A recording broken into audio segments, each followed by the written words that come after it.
Hi. Welcome to another episode of Tzuzamen. Hi, Tzipi. Hi, Tzili. Tzuzamen is together, like you probably know. Yeah. You'll introduce our Zalman in a minute. But you can introduce him now. But you're right, but we are here every week, right? And for me, it's really very intriguing and fascinating.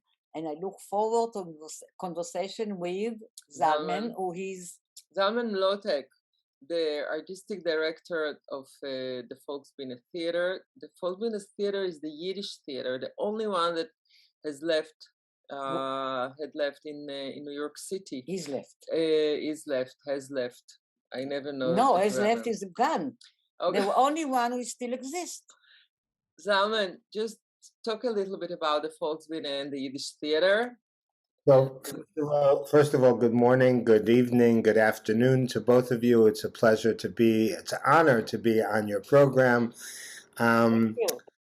The only one that has to do with the name of the program is the Folksbiene, because it's the Yiddish name, the tzuzamen.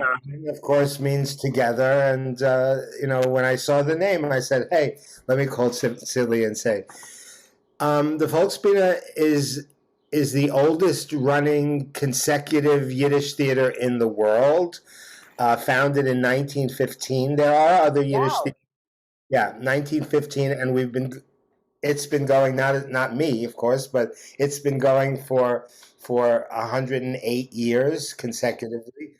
Tzili has her own history with the Folksbiene a little bit, and she can talk about that. But I remember her running in the streets with the different costumes, right? Yeah. And I grew up in a home where Yiddish was spoken. My father came from Europe. He spent the war years in Shanghai. My mother was born in America. Their first language was Yiddish. They fell in love with Yiddish. They fell in love with Yiddish song. And that love of Yiddish song was the music score, the soundtrack of my life growing up. And I fell in love with it and decided eventually, after many years, to focus my life's work on Yiddish culture, Yiddish theater. And so I've been the artistic director of the Yiddish theater for now 20 years. Wow. And before the pandemic, we had the good fortune to present for the first time in America the Yiddish version of Fiddler on the Roof here in America. It was done. I had the idea from hearing a soundtrack of Shmuel Rudensky with the famous Abima actor. Right. Who starred as Tevye in 1965 in Israel. The production wasn't successful. In Hebrew it was successful, but in Yiddish it wasn't, for obvious reasons at the time. And but the recording remained. And my parents, who received everything that was recorded in Yiddish from around the world, got this recording. So as a young kid, I was 15 or something, 13, I heard this recording, and somehow it landed in my neshama. And I guess the putting together of two loves of mine, theater music, opera music, and Yiddish, this idea stayed in my head, and I realized after many years of producing in New York that if I was going to present Fiddler on the Roof again, but this time in Yiddish, it had to be on the same artistic level that anybody has seen Fiddler on the Roof, whether it's been on Broadway or whether it's been in the movies. So I had to come up with what would be special besides the idea of it being in Yiddish. So I understood immediately that the idea would be of interest because we would be using for the first time the Shalom Aleichem text.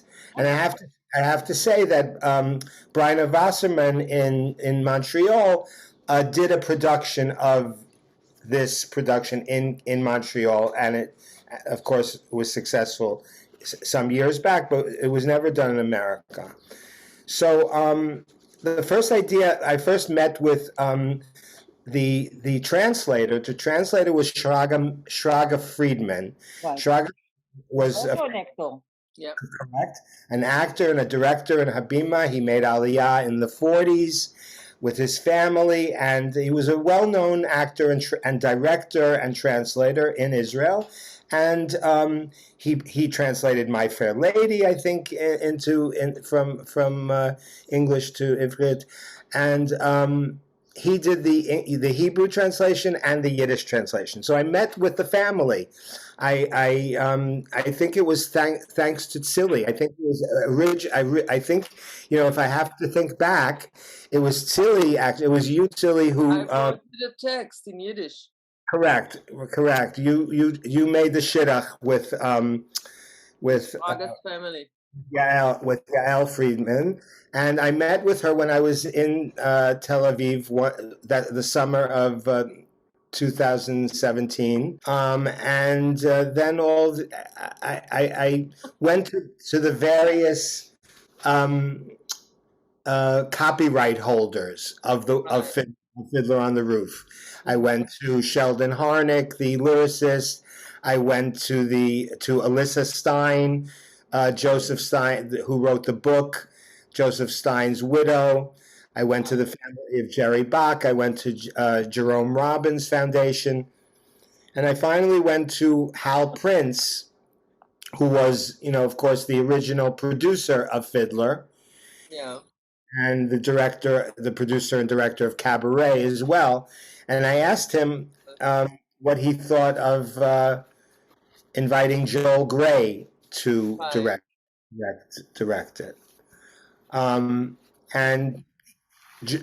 how Prince had already worked with Joel Grey in Cabaret, where he got his Tony and his Oscars. So I went to all the different rights holders, people who owned the rights of Fiddler on the Roof in English, to see what they thought of the idea. They all loved the idea, and Hal Prince gave me his hechsher to contact Joel Grey, and I contacted Joel Grey, and I asked him actually if he would be interested in either playing Tevye or or directing, and he was then in his mid to late 80s.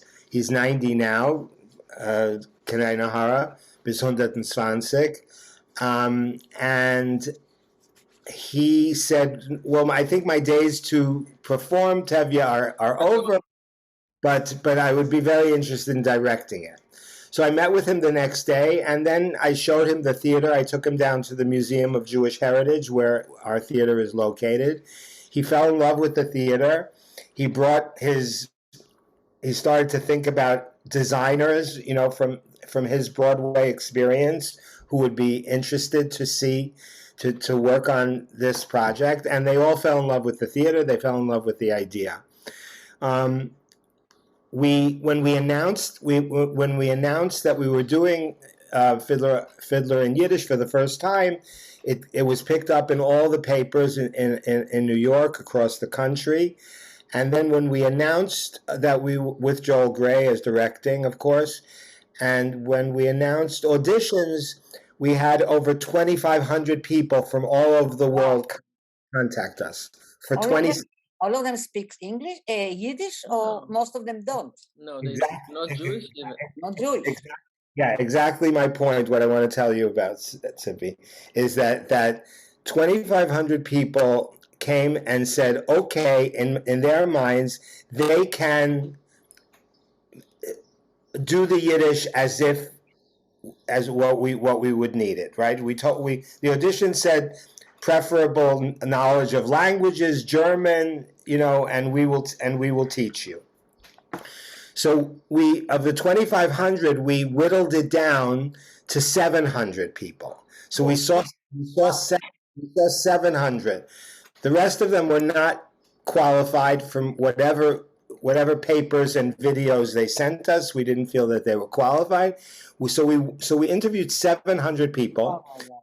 And equity has a rule that you cannot ask the actor in the audition to do more than one sentence of Yiddish to test for the first time we meet them.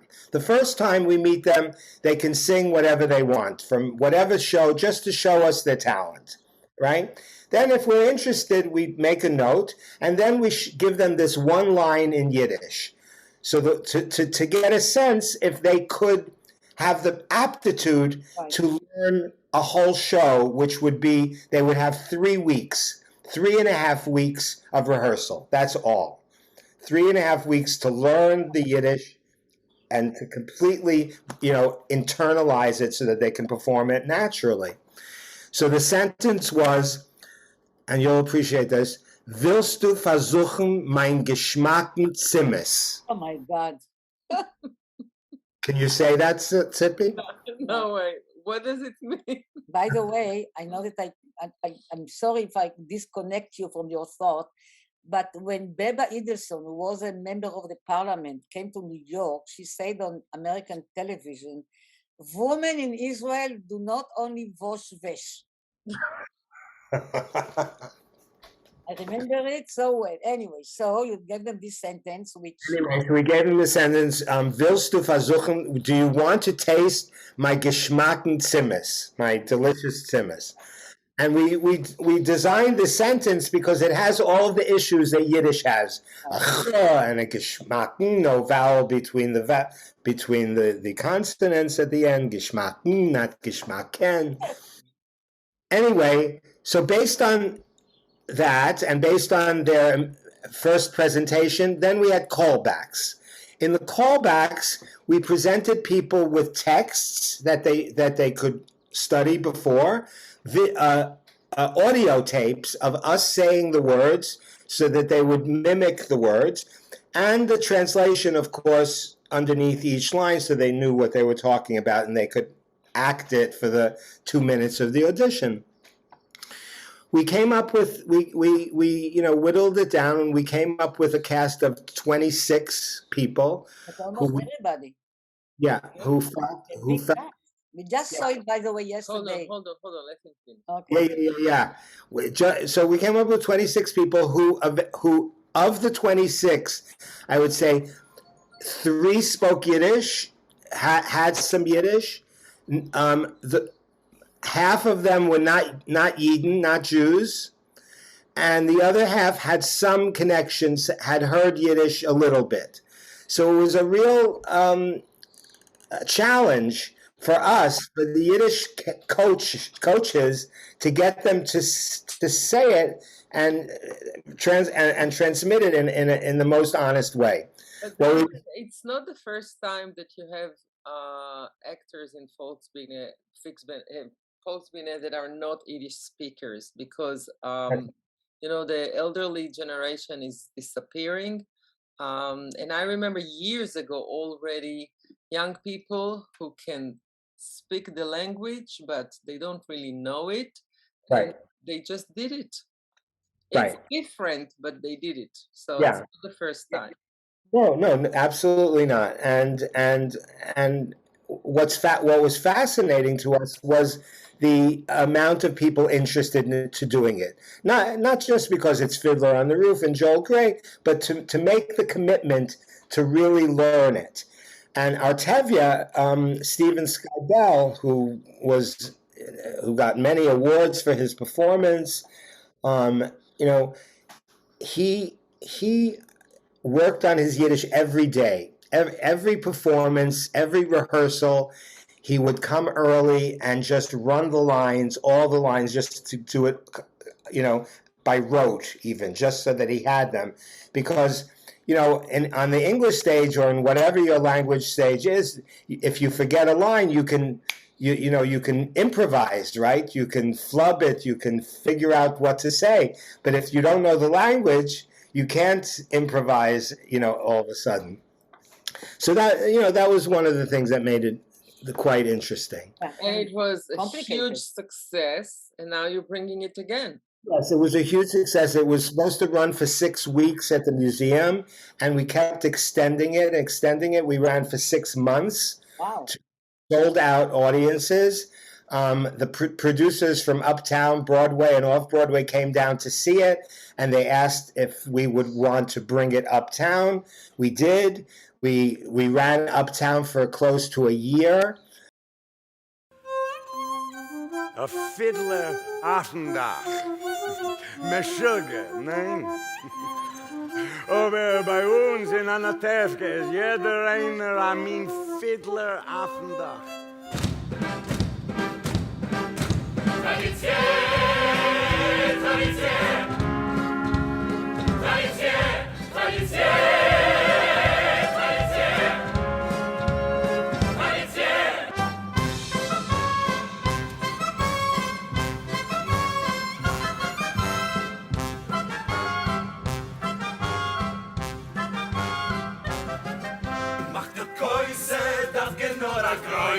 She's a Mazel Yidin, was wir sind da. Es hat der Polim, als der Mechatolim, durch ein Michelina, Mazel die Geschah. Mit Mazel und mit Broche und ewig, Jesus soll hier sein. Und heute der Mazel ist nicht bei uns, nach Maschke ist bei uns, alle drei. So sei!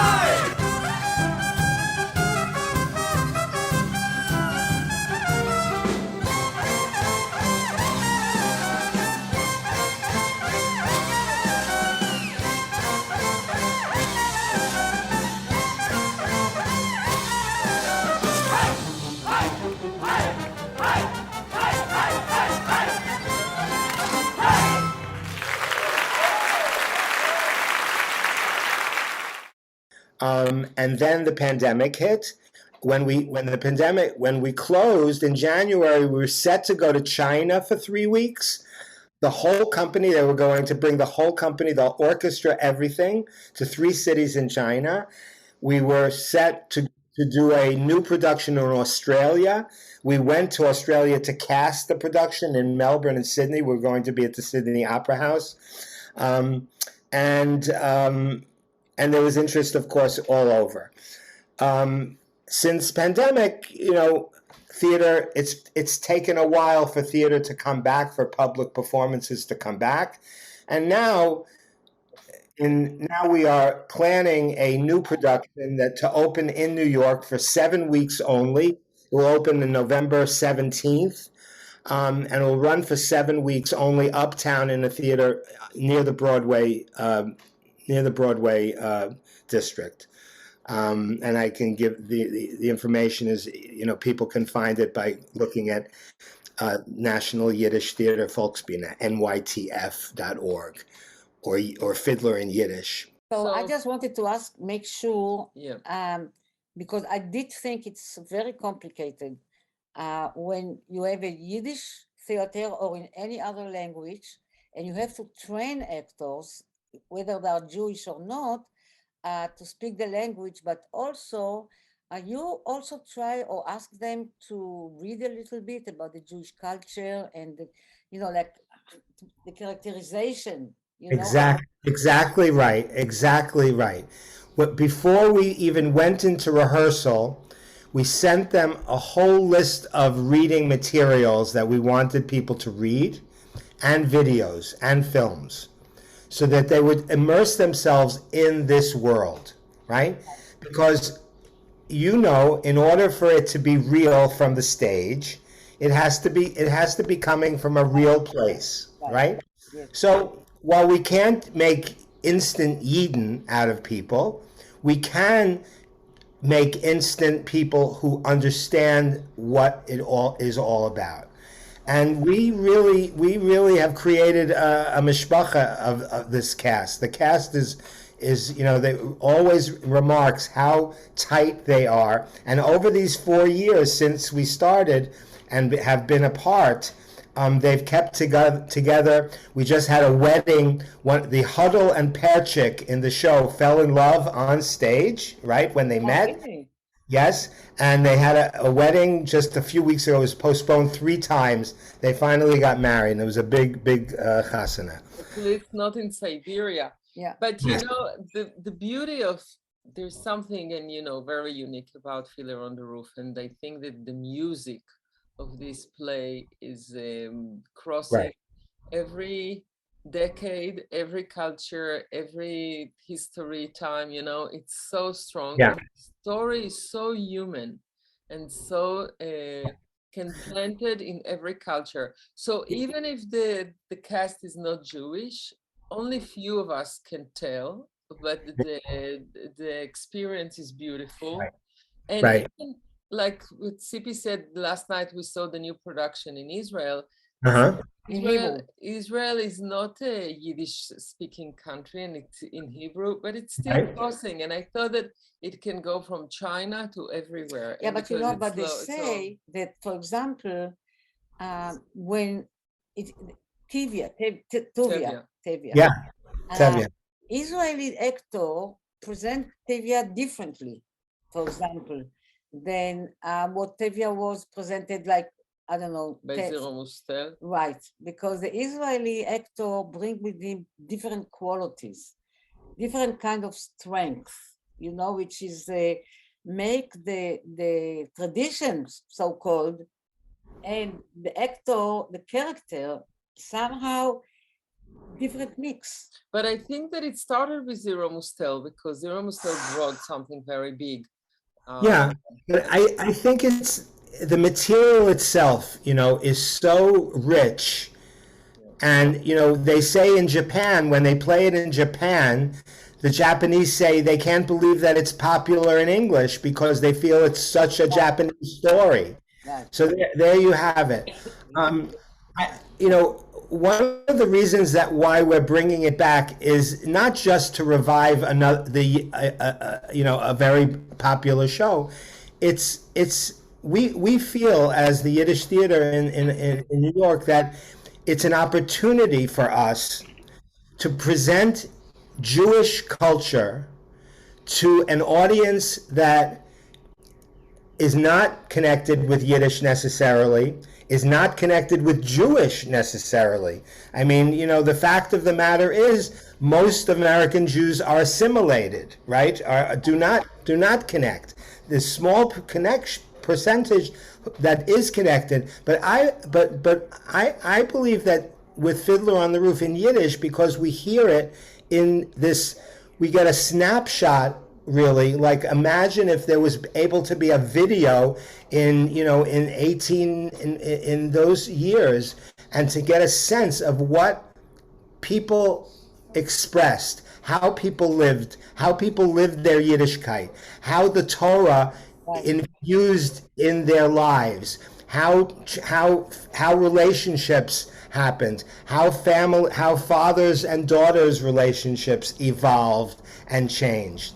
And through this Jewish lens that the creators of Fiddler on the Roof brilliantly created in '65, we today can offer people who have no connection with Yiddishkeit a sense of what this culture is. Just the sense. What did it contribute, for example, when you did the salesman? I think you did salesman. The salesman. Yeah. Waiting for Godot. And I think you did more, right?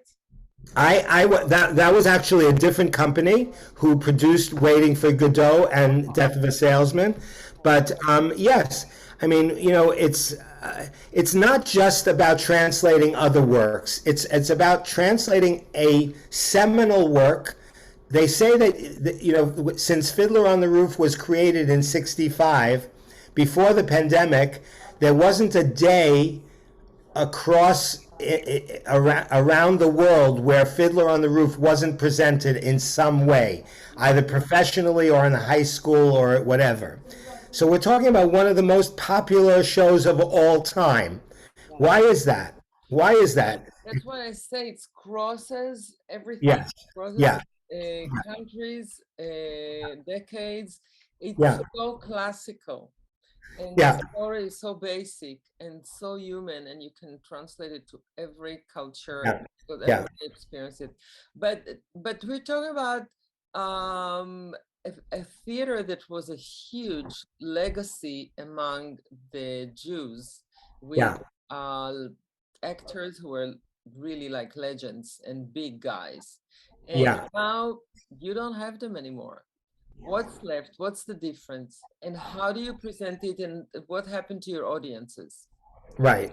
So yes, as Tzili says, you know, the Yiddish theater in America was the central place. The Yiddish theater was a home for millions of immigrants to this country when they first came to this country.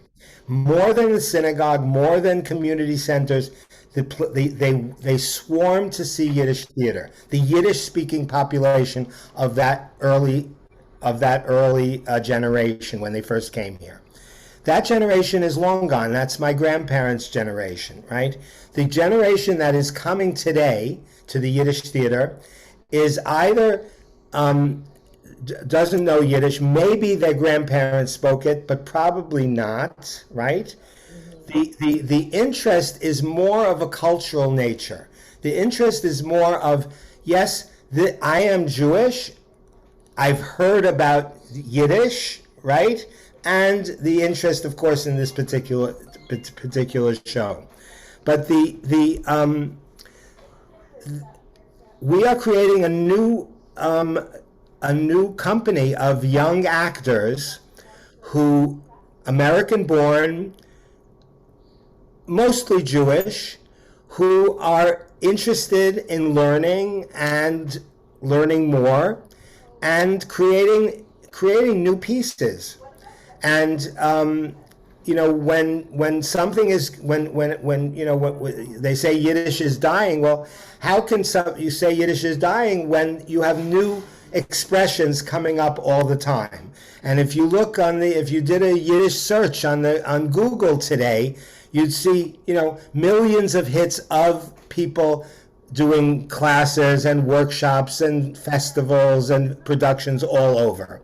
And not to say that Yiddish, you know, will become a lingua franca again, but the idea that this represents a culture that is a part of our Jewish panorama is important. And that's why we exist. That's basically what... I think that it's the last Jewish theater that is left in New York City. Yeah, I mean, the non-Yiddish theater, Jewish theater, are gone. Everything is gone, and you're the only one. Yeah. So are you considering to produce plays? We are. We are producing. We just produced a new musical by Barry Manilow and Bruce Sussman called Harmony, in English, and it was about a very popular a mixed Jewish and non-Jewish singing group in pre-war Germany, pre-Nazi Germany in the 20s. Very popular group called the Comedian Harmonists. 3 of them were Jews and 3 of them were Germans. And when the Nazis came into power, the first thing that was obliterated was culture. So their careers were decimated. Barry Manilow and Bruce Sussman saw a movie about them and decided to write a musical about them. I heard about it and invited Manilow to do it at our theater. And we just did it in our theater for 7 weeks, and it's going to Broadway in next season in 23. Wow. So basically, you're giving up the Yiddish a little bit, and you become... No, not giving up, but expanding our mission so that while Yiddish will always be the center, that's why I'm talking to Noam Semmel, of Habina. Yeah, the head of Habina, the National Theater. I'm speaking to Noam Semmel. We're in conversation about doing things together. There's a play by his late wife Nava that you know, of course, Zalmen Mlotek, and I'm considering presenting it here in 3 languages, in Ladino, Hebrew, and Yiddish. Because about Ladino, nice. Yeah, and so I'm thinking about it. Of course, I have to, I have to read it more and understand if there's an audience here. But I believe that there's an audience for a limited engagement of a powerful play in these languages. Right. So and it tells a Jewish story.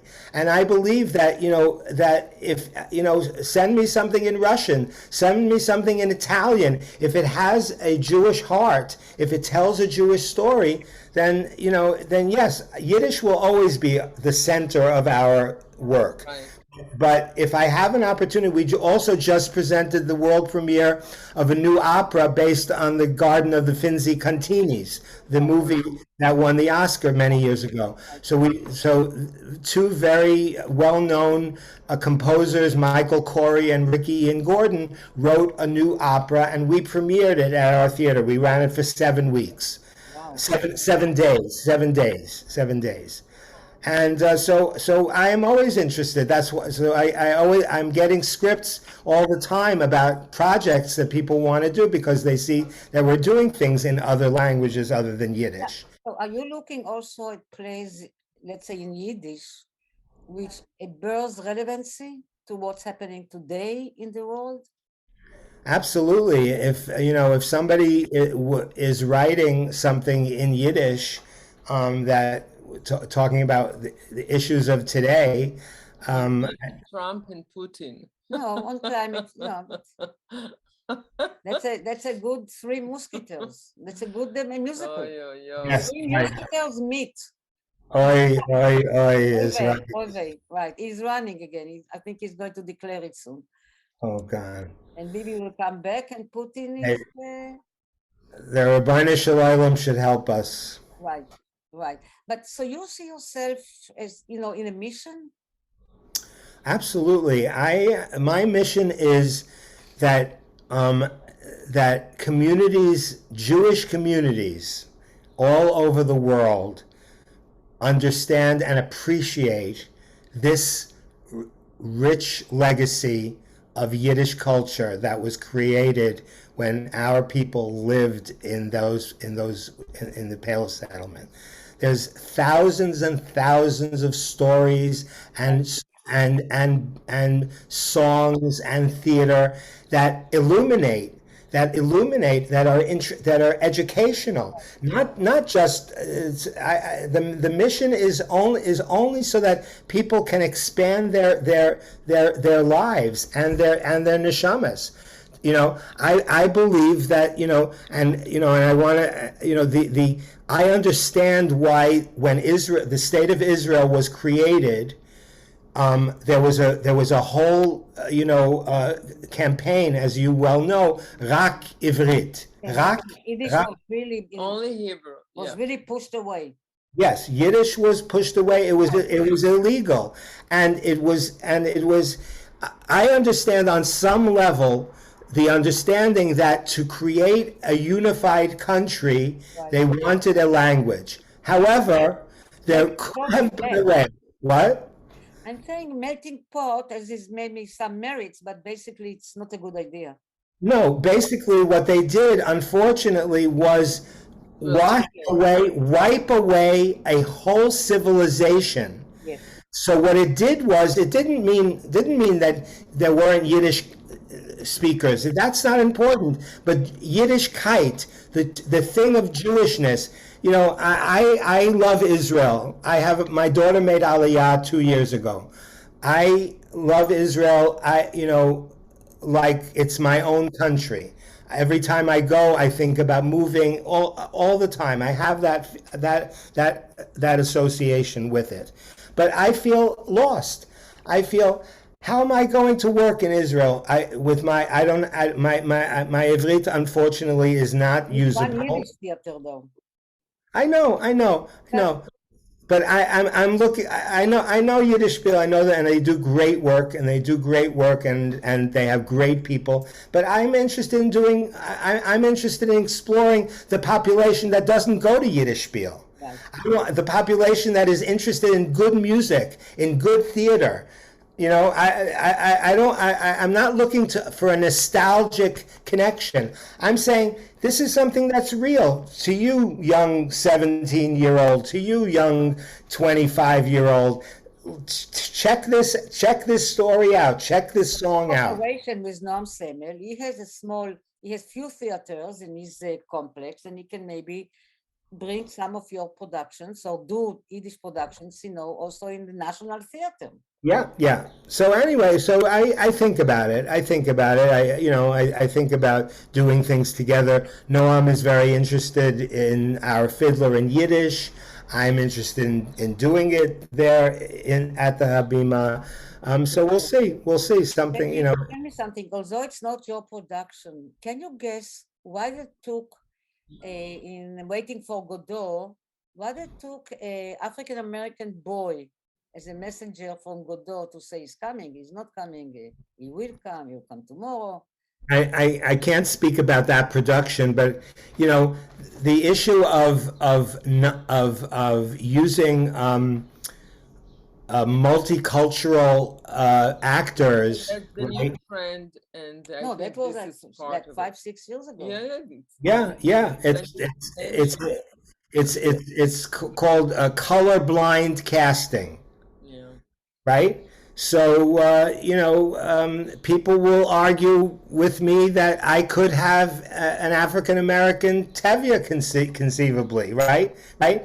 And I would have to wrap my brain around it and say, okay, well, if this African-American, whatever, if he or she can incorporate the Yiddishkeit that is needed to present it. It's like asking Chaim Topol to become a slave. It's ridiculous. Yeah. Well, it's problematic. It's definitely. These politically correct issues are crossing so many unnecessary lines that they're losing their point. I think I agree with you. Actually, I think it's getting sometimes too much. But to answer you about the Waiting for Godot, I think that was probably one of and probably found an actor. Okay, tell me something. Actors who are not Jewish and don't come from Yiddish, do they come back and trying to get parts in the theater?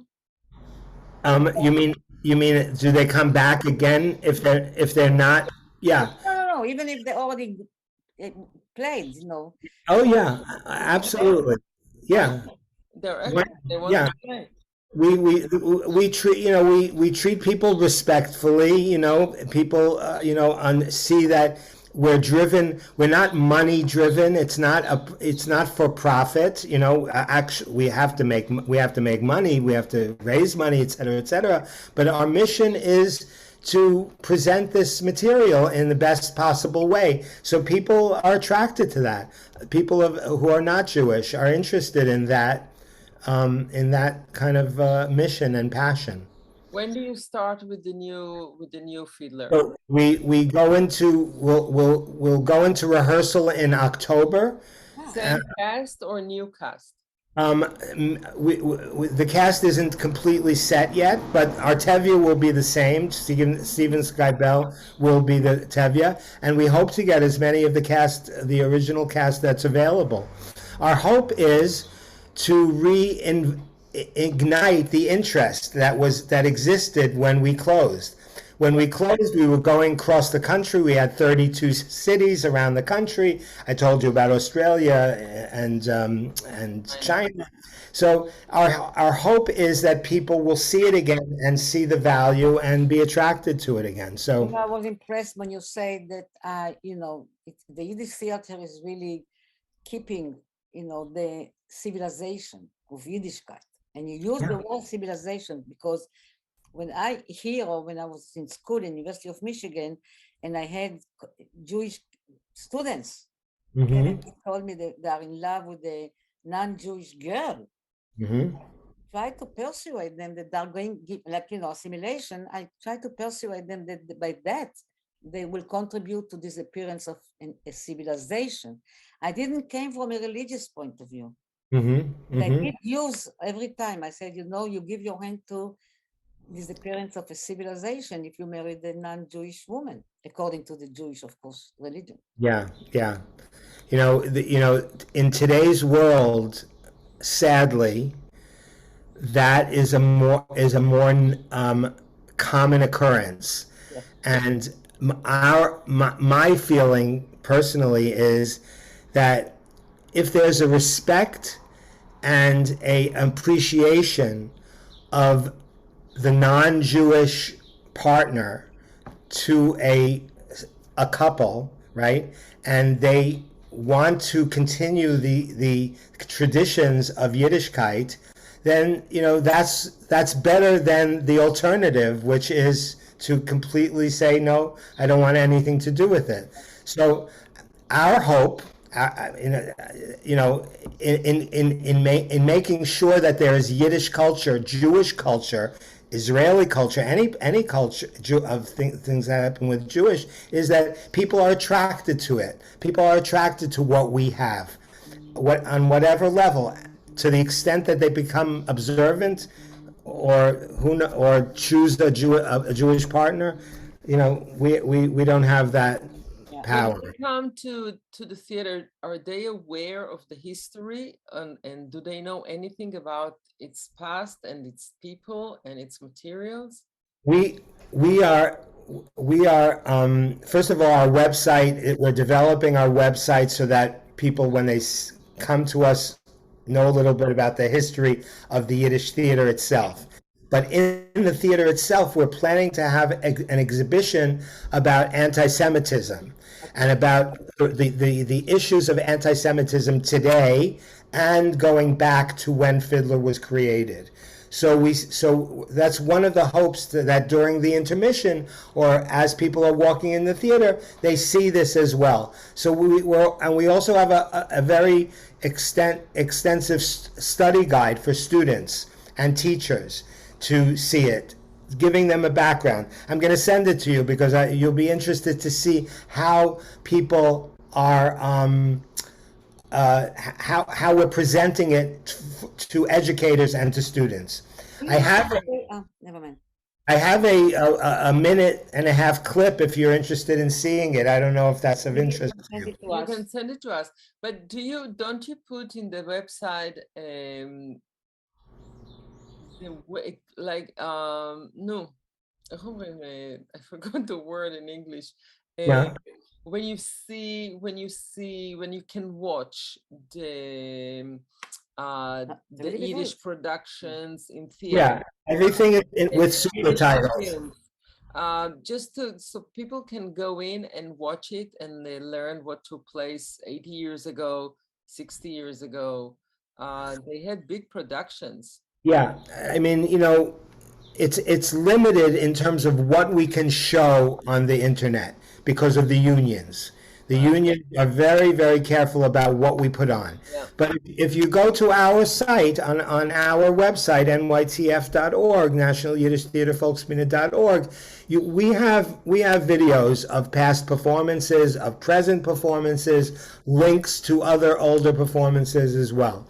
So Yiddish festival? Oh yeah. So yeah. People can come from all over and apply with Yiddish. I mean, my hope is we're talking about this now in July or August, whenever is that people make plans. People make plans to come to New York in mid-November. We close on January 1st, so that we hope that it becomes a destination for people who have heard about our Yiddish fiddler and want to have an experience seeing it. Great, huh? It was very interesting. Good. I thank you. Kids' experiences becoming part of the cast, and to do it for children, just in a camp. Yeah. And then, part of an atevka.